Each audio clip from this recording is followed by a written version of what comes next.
எது தர்மமோ எது எது நியாயமோ எது உண்மையோ அது பலம். எது தெரியுமோ எது புரியுமோ அதில் செல்வோம் அதுதான் நலம். எது தர்மமோ எது தர்மத்தின் பாதையில் ஏறும் வர்மங்கள் இல்லையே. சான்றோர்கள் வாழ்க்கையெல்லாம் தடம் காட்டும் எல்லையே. ஓயாமல் சுழலும் உலகம் உள்ளம்தான் நரகம் சொர்க்கம் ஒரே வானம். ஆனால் அதுவோ ஒவ்வொருவர்க்கும் முழுதும் சொந்தம். ஒன்றே நாம் ஒன்றே என்றே காட்டுவதே தர்மம். எது தர்மமோ எது நியாயமோ எது உண்மையோ அதுவே பலம். எது தெரியுமோ எது புரியுமோ அதில் செல்லுவோம் அதுதான் நலம். பாதங்கள் நடந்து நடந்து பாதைகள் வந்தன. பலரும் கடந்த அனுபவம் எல்லாம் பக்கம் துணையாய் நின்றன. வேதங்கள் எங்கோ பேசும் வீதியே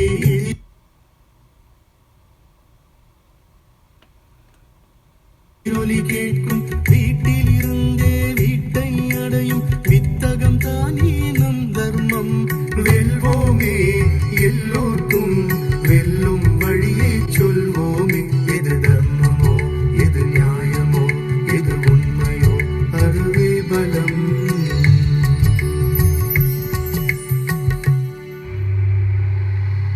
அன்பார்ந்த சங்கரா தொலைக்காட்சி நேயர்களே, அடியனுடைய எளிய வணக்கங்களை ஏற்றுக்கொள்ளுங்கள். மீண்டும் மீண்டும் உங்களை தர்மத்தின் பாதையில் சந்திப்பது எனக்கு பேருவகை தருகிறது, பெருமையை கொடுக்கிறது, மகிழ்ச்சியை அளிக்கிறது. ஏனென்றால் இந்த வாழ்க்கையிலே நாம் நடந்து செல்லுகின்ற பாதை தர்மத்தின் பாதையாக இருக்கும் பொழுது நமக்கு எந்த கவலையை பற்றியும் கவலை இல்லை. எந்த சூழ்நிலையை பற்றியும் நமக்கு அது ஒரு பொருட்டாக கருத வேண்டிய தேவையே இல்லை. நம்முடைய சிந்தனை தர்மமாக இருக்கும் பட்சத்தில், நம்முடைய இலக்கு மோட்சமாக இருக்கும் பட்சத்தில் சூழ்நிலைகளால் நாம் பாதிக்கப்பட மாட்டோம். வாழ்க்கையிலே ஏற்ற இறக்கங்கள் இருக்கலாம், ஆனால் இலக்கை பற்றிய நம்முடைய எண்ணமும் இந்த இலக்கை அடைவதற்காக நாம் நடக்க வேண்டிய பாதை தர்மம்தான் என்கின்ற நினைப்பும் எப்பொழுதும் நமக்கு நிச்சயமாக இருக்கும் பட்சத்தில் இந்த சூழ்நிலைகளால் நமக்கு எந்த விதமான பிரச்சனையும் இல்லை. இத்தனை பெரிய பீடிகை எதற்காக போடுகிறேன் என்றால், இன்றைக்கு காசா கடவுளா என்று சுண்டி பார்க்க வேண்டிய நிலைமையிலே மனிதன் ஆகிவிட்டான் இல்லையா? காசா கடவுளா என்று. அதற்கு காரணம் என்னவென்றால், ஒரு பாடல் கூட பழைய திரைப்படத்தில் வரும். காசேதான் கடவுளப்பா, அந்த கடவுளுக்கும் இது தெரியுமப்பா. கைக்கு கை மாறும் பணமே உன்னை கைப்பற்ற நினைக்கிறது மனமே. நீ தேடும் போது வருவதுண்டோ விட்டு போகும்போது செல்வதுண்டோ என்று ஒரு பாடல், ரொம்ப அருமையான பாடல். ஆனால் அதில் நம்ம முக்கியமாக கவனிக்க வேண்டியது என்னவென்றால், இந்த காசேதான் கடவுளப்பா என்று சொல்வதும் மனிதன்தான், அந்த கடவுளுக்கும் அது தெரியுமப்பா என்று சொல்வதும் மனிதன்தான். கடவுள் ஆமாப்பா என்று தலையாட்டுவதில்லை. காசேதான் கடவுளப்பா என்றால் அதற்கு எதிர்ப்பதமாக எதுவும் கடவுள் சொல்லப் போவதும் இல்லை. இதெல்லாம் மனிதனுடைய சிந்தனைகள். ஆனால் பொருள்மயமான வாழ்க்கையிலே இந்த காசை துரத்தி துரத்தி துரத்தி மனிதன் தன்னுடைய நிம்மதியை இழந்து விட்டான் என்று சொல்வதை காட்டிலும் மனிதன் தன்னுடைய மனிதத்தன்மையை இழந்து விட்டான் என்று சொல்வதே பொருத்தமாக இருக்கும். காசு என்கின்ற தமிழ் சொல் ரொம்ப ஆழமான சொல்லாக தெரிகிறது. முதலில் தெலுங்கிலே ஒன்று சொல்லிவிட்டு தமிழுக்கு வருகிறேன். நாம் பொய் என்று சொல்லுகிறோம். தெலுங்கு மொழியிலே பொய் என்கின்ற சொல்லுக்கு அபத்தம் என்கின்ற சொல்லை பயன்படுத்துகிறார்கள். தமிழிலும் அபத்தம் என்கின்ற சொல் இருக்கிறது. பொய்யை காட்டிலும் அபத்தமான ஒன்று இருக்க முடியுமா? பொய்யை காட்டிலும் அற்பமானது அபத்தமானது இருக்க முடியுமா? கொஞ்சம் சிந்தித்து பாருங்கள். அதேபோல் தமிழிலே காசு என்கின்ற சொல் பணத்தை மட்டும் குறிப்பதில் அல்ல, குற்றம் என்கின்ற பொருள் இருக்கிறது. காசு என்கின்ற சொல்லுக்கு குற்றம் என்கின்ற பொருள் இருக்கிறது. காசு என்கின்ற சொல்லுக்கு சூதாடும் கருவி என்று ஒரு பொருள் இருக்கிறது. காசு என்கின்ற சொல்லுக்கு கோழை, கபம் என்று சொல்லுகிறீர்களோ ஃபிலம், அந்த கோழை என்கின்ற பொருளும் இருக்கிறது. இப்பொழுது இதை அப்படியே பணம் என்கின்ற பொருளிலே வைத்து பாருங்கள், மிகவும் பொருந்தும், கச்சிதமாக பொருந்தும். இவை வெவ்வேறு பொருள்கள் அல்ல என்று தோன்றும். ஏனென்றால் எத்தனை காசு இருந்தாலும் இன்றைக்கு நாம் அல்லாடுகின்றோம். கையில் ஏதும் இல்லாத போது நம்முடைய முன்னோர்கள் இந்த வானத்தில் இருக்கக்கூடிய கோள்களை பந்தாடி கொண்டிருந்தார்கள். இன்றைக்கோ சில்லறை காசு நம்மை பந்தாடி கொண்டிருக்கிறது. அதுதான் இன்றைய நிலைமையாக நாம் கருதுகிறோம். என்னுடைய குருநாதர் சொல்லுவார், ஒரு 100 ரூபாய் நோட்டு அதிகமாக கையில் இருந்தால் எவ்வளவு துன்பத்திற்கு அது காரணமாகிவிடும் தெரியுமா என்று கேட்பார். இல்லையா? இருப்பில் நமக்கு நிறைவு இல்லை. வாழ்வின் உச்சியை கண்டவர் இனிமேல் தாழ வரமாட்டார். தாழ்ந்தவர் இங்கே மேலும் தாழ தரணியில் இடமில்லை. இடையில் இருப்பவர் எம்ப முயன்று இன்னும் சறுக்குகிறார். இருப்பதே போதும் என எண்ணாமல் ஏனோ மயங்குகிறார் என்று என்னுடைய நண்பர் கவிமாமணி பா வீரராகவன் அவர்கள் பாடுவார்கள். காசை நாம் கடவுளாக்கலாம், அது நம்முடைய இயல்பு. தவறு செய்வது என்பது மனிதனுடைய உரிமையும் கூட, செய்யலாம். ஆனால் கடவுள் காசு அல்ல. காசை நாம் கடவுளாக்கலாம், அதை கடவுள் தடுக்கப் போவதில்லை. ஆனால் கடவுள் காசு அல்ல என்பதை நாம் புரிந்து கொள்ள வேண்டும். இதற்கு இடையிலே ஒரு எச்சரிக்கை இருக்கிறது. நாம் எதை தொழுகிறோமோ அது கடவுளாகி அது நம்மை ஆளும். அதை நம்ம புரிந்து கொள்ள வேண்டும். நாம் எதை தொழுகிறோமோ அது கடவுளாகி நம்மை ஆளும். நீங்கள் ஆசைகளை தொழுகிறீர்கள், ஆசைகள் தான் உங்களை ஆள்கின்றன என்று பெரியவர்கள் நம்மை பார்த்து அக்கறையுடன் கொஞ்சம் அதட்டியும் சொல்லி பார்க்கிறார்கள். நீங்கள் காசை தொழுகிறீர்கள், அதனால்தான் காசு உங்கள் கடவுளாகி உங்களை ஆட்டி படைக்கிறது. இல்லையா? நீங்கள் எதை தொழுகிறீர்களோ அது கடவுளாகி உங்களை ஆளுகிறது என்பது ஒருபுறம் இருக்க, அதனுடைய தரத்திற்கேற்பத்தானே அது ஆளும். நீங்கள் யாரை தேர்ந்தெடுத்து அரசில் அமர்த்துகிறீர்களோ, அரச அரியணையில் அமர்த்துகிறீர்களோ, அந்த நபரினுடைய, அந்த மனிதருடைய தரத்தை பொறுத்துத்தானே ஆட்சி அமையும். அந்த ஆட்சியை பொறுத்துத்தானே நம்முடைய வாழ்க்கை அமையும். அதே போல நாம் காசை கடவுளாக்கினால் அந்த கடவுள் எப்படிப்பட்டதாக இருக்கும்? பிடரியில் அமர்ந்து கொண்டு ஒரு பேய் துரத்துவது போலத்தான் இருக்கும். அதனால்தான் எப்பொழுதும் நாம் ஓடிக்கொண்டே இருக்கிறோம். எதனாலோ துரத்தப்பட்டும் ஓடுகிறோம், எதையோ துரத்தி கொண்டும் ஓடுகிறோம். எது துரத்துகின்றது என்கின்ற அறிவும் நமக்கு இல்லை. எதை துரத்தி கொண்டு போகின்றோம் என்கின்ற உணர்வும் நமக்கு இல்லை. யாரை விசாரித்து பார்த்தாலும் யாருக்கும் எதற்கும் நேரமில்லை, யாருக்கும் எதற்கும் நேரமில்லை என்பதாக இருக்கிறது. ஏனென்றால் நாம் காசை கடவுளாக்கிவிட்டோம். சதா கடவுளை கும்பிட்டு கொண்டிருக்கிறோம். சதா அந்த கடவுளுடைய நினைப்பிலேயே நாம் திளைத்து கொண்டிருக்கிறோம்.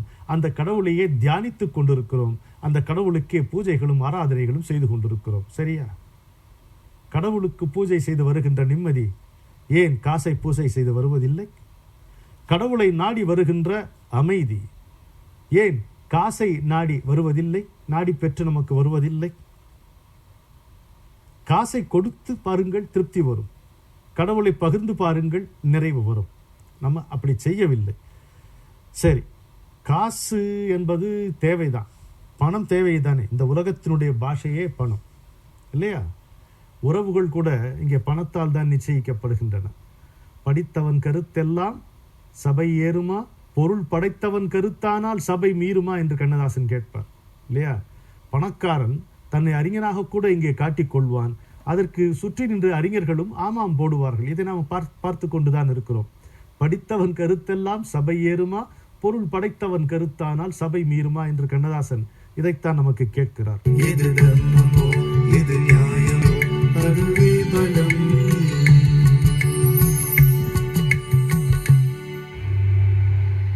ஒரு பெரியவர் என்னிடம் கேட்டார், தம்பி உனக்கு எவ்வளவு வேண்டும், பணம் எவ்வளவு வேண்டும், கொஞ்சம் சொல்லுனார். உண்மையில பார்த்தா சொல்ல தெரியல. அவர் கேட்பதற்கு முன்பு ஒரு உதாரணத்துக்கு சொல்லுகிறேன். எனக்கு மாதத்துக்கு 50,000 ரூபாய் தேவை அப்படின்னு இருந்துன்னு வைங்க. அவர் கேட்ட உடனேயே எனக்கு தொகை அதிகமாகி போச்சு. உனக்கு எவ்வளவு வேண்டும்னு நான் சிந்தித்து பார்க்கும்போது எனக்கு 50,000 போதவே போதாது என்று தோன்றிற்று. லட்ச ரூபாய்ன்னு நான் சிந்திக்கும் பொழுதே போதாதே, 1 கோடி இருந்தால் நன்றாக இருக்கும் என்று தோன்றிற்று. புன்னகையோடு தாடியை தடவி கொண்டு அந்த பெரியவர் என் முன்னே எதிரே நிற்கிறார். இந்த ஆசை எங்கே பிரச்சனை வருகிறது என்றால், எது தேவை எது ஆசை என்பதிலே நமக்கு தெளிவில்லை. அந்த குழப்பத்தால் வருகிறது தான் இந்த பிரச்சனை. தேவைக்கு ஏற்ப வாழ்ந்தார்கள் நம்முடைய முன்னோர்கள். அதனால் அவர்களுடைய வாழ்க்கையிலே பிரச்சனை இல்லாமல் இருந்தது. அவர்கள் சாதிக்காத எதை நாம் சாதித்து விட்டோம்? கொஞ்சம் யோசித்து பாருங்கள். விஞ்ஞானிகளை விட்டு விடுங்கள், பெரும் சமூக சேவகர்களை விட்டு விடுங்கள்.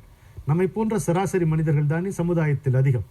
அப்படி நம்முடைய முன்னோர்கள் சராசரி மனிதர்களாக இருந்த நம்முடைய முன்னோர்கள் சாதிக்காத எதை நாம் சாதித்து விட்டோம் என்று கொஞ்சம் நெஞ்சிலே கைவைத்து சொல்லுங்கள். ஒன்றும் இல்லை. அவர்களுடைய வாழ்க்கையில் நம்மை காட்டிலும் உழைப்பு அவர்களுக்கு அதிகமாக இருந்தது. ஆனால் அதே சமயத்தில் நம்மை காட்டிலும் அவர்களுக்கு நேரம் அதிகமாக இருந்தது. அதை கொஞ்சம் சிந்தித்து பாருங்கள். நம்முடைய வாழ்க்கையிலே பொருட்கள் அதிகம், கேட்ஜெட்ஸ் இல்லையா, கருவிகள் அதிகம், வசதிகள் அதிகம். அவர்களுடைய வாழ்க்கையிலே கருவிகள் அல்ல, எல்லாம் கையால் காலால் செய்யப்பட வேண்டியதாக இருந்தது. உழைப்பு அதிகமாக இருந்தது, உடல் உழைப்பும் அதிகமாக இருந்தது. ஆனால் அவர்களுடைய வாழ்க்கையிலே அவர்களிடம் நேரம் எப்பொழுதும் கைவசம் இருந்தது. யாருடைய கைவசத்திலே நேரம் மிச்சமாக இருக்குமோ அவன்தான் சாதனையாளன் என்பதை இன்றைக்கு நமக்கு பல அறிஞர்கள் படம் போட்டு காட்டும் பொழுதுதான் நமக்கு புரிகிறது. ஆனால் நம்முடைய தாத்தா பாட்டி அத்தைமார்கள் எல்லோரும் கல்லூரிக்கு செல்லாத அவர்கள் அப்படித்தான் வாழ்ந்தார்கள் என்பதை நாம் புரிந்து கொள்ள வேண்டும். எனவே தேவை எது, ஆசை எது? ஒரு டெலிவிஷன், 2 டெலிவிஷன், 3 ஃப்ரிட்ஜ் போறலன்னு என்ன செய்வீங்க? ஒரு புத்தக அலமாரி இருந்த இடத்தை எல்லாம் இப்பொழுது இந்த கருவிகள் ஆக்கிரமித்து கொண்டு விட்டன. இங்கே தான் கொண்டு போய் இதை நிறுத்துவீர்கள். இப்போ ஒரு உதாரணம் சொல்லுவார்கள். நம்ம சாப்பிடுகின்ற உணவு, எவ்வளவு உணவு உண்டால் போதும் என்கின்ற ஒரு கேள்விக்கு ஒரு விஞ்ஞானி அழகான விடை கூறுகிறார். நீ இன்றைக்கு சாப்பிடுகின்ற உணவிலே 60% உனக்கு போதும் அப்படிங்கிறார். நான் ஒரு அளவு சாப்பிட்றேன்னு வச்சுங்களேன், இந்த அளவில் 60% உண்டால் நமக்கு போதும். என்ன எப்படி சொல்லிட்டாரு இவர் அப்படின்ட்டு மனமளன்னு நான் குறைச்சிடுறேன். அப்போ 100% நான் சாப்பிட்டு இருக்கேன்னா அந்த 40% குறைச்சி 60% ஆக்கி கொண்டிருக்கிறேன். ஒரு 3 மாதங்கள் கழித்து அந்த விஞ்ஞானியை சந்திக்கிறேன். ஐயா, நீங்கள் சொன்ன ஒரு யோசனை பிரகாரம் தான் இப்பொழுது நான் நடந்து கொண்டிருக்கிறேன். இப்போ சொல்லுங்கள், நான் சாப்பிடுகின்ற உணவு சரிதானான்? அப்பொழுதும் அந்த விஞ்ஞானி, தம்பி நீ சாப்பிடுகின்ற உணவில் 60% உண்டால் போதும் அப்படின்னாரு. எப்போது குறைத்து கொண்டே தான் வருகிறோம். அப்படி பார்க்கும் பொழுதுதான் நாம் தேவைக்கு அதிகமாகத்தான் உண்ணுகிறோம், ஆசைக்குத்தான் உண்ணுகிறோம், தேவைக்கு உண்ணவில்லை. இந்த உடம்பிலே உயிர் தரித்து கொண்டிருக்கின்ற அளவுக்கு, நாம் இயங்கக்கூடிய அளவுக்கு, நம்முடைய செயல்களை நாமே கவனித்துக் கொள்ளக்கூடிய அளவுக்கு உண்டால் போதும் என்பதுதான் உண்மை. அதற்கு எப்பொழுது நாம் எந்த அளவு உண்டாலும் அந்த அளவில் 60% போதும் என்பது விஞ்ஞான உண்மை. இதே பொருளுக்கும் வைத்துக் கொண்டால் எவ்வளவு நன்றாக இருக்கும். எப்பொழுதும் அப்படி குறைத்துக்கொண்டே வர வர வர 60% போதும் போதும் என்று வரும். அந்த அந்த 40% ஆசை, 60% தான் தேவை என்று இன்றைக்கு அதெல்லாம் மாறிவிட்டது என்று வைத்துக் கொள்ளுங்கள். இருந்தாலும் இது ஒரு அழகான விஞ்ஞான குறிப்பாகிறது. ஒரு பழைய திரைப்பட பாடல் ஒன்று வரும், ரொம்ப அற்புதமாக இதை நமக்கு சுட்டி காட்டும். ஒரு வீதியிலே போகின்ற குரத்தி பாடுவதாக அந்த பாடல் அமைந்திருக்கும். தெட்டிகின்னு போறதுக்கு திருடன் வருவான்னு துட்டுள்ள சீமாங்க தூங்காம முழிப்பாங்க. அவ்வளோ பணம் வச்சிருக்கிறவங்க தூக்கம் வராது, திருடு போயிருமோன்னு பயமா. தெட்டிகின்னு போறதுக்கு திருடன் வருவான்னு துட்டுள்ள சீமாங்க தூங்காம முழிப்பாங்க. துட்டும் கையில இல்லை, தூக்கத்துக்கும் பஞ்சம் இல்லை, பொட்டியும் தேவையில்லை, பூட்டுக்கும் வேலை இல்லை என்று அந்த பெண் பாடுவார். என்ன அழகா இருக்கு பாருங்க. இன்னொரு இடத்துல கண்ணதாசன் சொல்லுவார், பாய் விரித்து படுத்தவனும் வாய் திறந்து தூங்குகிறான், பஞ்சனையில் நான் படுத்தும் நெஞ்சிலோ அமைதி இல்லை, வண்ண முத்து மண்டபமும் வைர நகை பஞ்சனையும் உன்னிடத்தில் நான் தருவேன், நிம்மதியை நீ தருவாய். பணத்தால் ஒரு பொழுதும் நிம்மதியை வாங்க முடியாது, பணத்தால் ஒரு பொழுதும் சந்தோஷத்தையும் வாங்க முடியாது, வசதிகளை மட்டுமே பெருக்கிக் கொள்ளலாம் என்பதை மனிதன் புரிந்து கொள்ள வேண்டும். சரி, எவ்வளவு வேண்டும் என்கின்ற கேள்வியை எழுப்பினோம். எவ்வளவு போதும் என்று சிந்தித்து பார்ப்போமே. எவ்வளவு பணம் இருந்தால் போதும் என்று ஒரு கேள்வியை போட்டு பாருங்கள். ஆசைக்கு ஒரு வரம்பு வைக்கவில்லை என்றால் காசுக்கும் வரம்பு இல்லை, அந்த தேவைக்கும் வரம்பு இல்லாமல் போகும். சாய்பாபா சொல்லுவார், உங்களுடைய ஆசைக்கு ஒரு வரம்பு வைத்து பாருங்கள், வாழ்க்கை நன்றாக இருக்கும் என்பார். வரம்பு எப்படி இருக்க வேண்டும் கொஞ்சம் யோசித்து பாருங்கள். ரொம்ப தலை இடிக்கக்கூடிய அளவுக்கு கூரை இருக்கக்கூடாது இல்லையா? எட்டாத உயரத்திலே ஏணி வைத்தாலும் தூசு தட்ட முடியாத உயரத்திலும் அந்த கூரை இருக்கக்கூடாது. இரண்டுக்கும் இடைப்பட்ட இடத்திலே அது இருக்க வேண்டும். இல்லை, ஆசைக்கு நீங்கள் ஒரு வரம்பு வைத்துக் கொள்வீர்களானால் உங்களுடைய வாழ்க்கை அமைதியாக இருக்கும், ஆனந்தமாக இருக்கும் என்று சாய்பாபா அவர்கள் நமக்கு சுட்டி காட்டி இருக்கிறார்கள். நீர் எப்பொழுதும் தன்னுடைய நிலையை அடையும். மேலிருந்து கீழே பாய்வது தன்னுடைய தளத்திலே சேர்வது நீரினுடைய இயல்பு. எவ்வளவு பணம் இருந்தாலும் சரியாக போய்விடும். ஆனால் எவ்வளவு போதும் என்று சொல்லவே முடியாது. இப்போ பள்ளிக்கூடத்தில் படிக்கும் பொழுது, எங்களுடைய காலகட்டத்தில் சொல்லுகிறேன், பள்ளிக்கூடத்தில் படிக்கும் பொழுது ஒரு 8ஆம் கிளாஸ் 9ஆம் கிளாஸ் படிக்கும் பொழுது என்ன தெரியுமா ஆசையாக இருந்தது? 1000 ரூபாய் சம்பளத்தில் வேலை பார்க்கணும் அப்படின்னு ஆசையாக இருந்துச்சு. 1000 ரூபாய் சம்பளம் மாதம். இப்போ உங்களுக்கு கேட்கக்கூடிய உங்களுக்கு சிரிப்பாக வரும். ஆனால் எங்கள் காலகட்டம் அப்படி இருந்தது. அப்போ விலைவாசியும் குறைவு, இந்த மனசில் ஆசையும் குறைவாக தான் இருந்தது. அதுக்கப்புறம் நம்ம கல்லூரி பள்ளி படிப்பை முடித்து கல்லூரிக்கு படித்து அங்கங்கே அலைஞ்சு ஒரு வேலையில் அகப்பட்டு கொஞ்ச நாள் இந்த வேலையெல்லாம் சென்ற பிறகு, ஆழ்ந்த பிறகு, ஒரு 4 ஆண்டுகள் கழித்து நம்முடைய சம்பளம் 5000 ரூபாய் ஆகியிருக்கும். அப்போ திடீரென்று ஒரு நாள் நினைவுக்கு வரும், நம்முடைய லட்சியம் என்பது மாதம் 1000 ரூபாய் சம்பளம் வாங்க வேண்டும் என்பதாக இருந்தது. இன்றைக்கு 5000 ரூபாய் சம்பளம் மாதம் வாங்குகிறோம். ஆனால் நெஞ்சிலே அமைதி இல்லை. நிறைவில்லாத நெஞ்சிலே அமைதி இருக்க முடியாது. ஆசை மண்டிக்கொண்டே இருக்கின்ற நெஞ்சிலே நிறைவு ஒருபோதும் நிறுவிக்கொள்ள முடியாது என்பதை நம்ம புரிந்து கொள்ள வேண்டும். இப்போ நீர் தன் நிலையை அடைய வேண்டும். ஒரே ஒரு வாசகத்தை உங்கள் முன் வைத்து அமர்கிறேன். அன்பே சிவம் என்றார் திருமூலர். சிவமே அன்பு என்று ஏன் சொல்லவில்லை? கொஞ்சம் சிந்தித்து பாருங்கள். நான் உங்களுக்கு விடை சொல்லப் போவதில்லை. அன்பே சிவம் என்றாரை தவிர சிவமே அன்பு என்று அவர் ஏன் சொல்லவில்லை? கொஞ்சம் நீங்கள் அதை சிந்தித்து பாருங்கள். ஆசையை தொழாதீர்கள். நாம் ஆசையை தொழுகிறோம். ஆண்டவனை தொழ கற்றுக்கொள்வோம். ஆசையை தொழாதீர்கள், ஆண்டவனை தொழுங்கள். காசை கீழே வைத்துவிட்டு கைகூப்பி நில்லுங்கள். ஈசனை விலை பேசி எவனும் பெற முடியாது.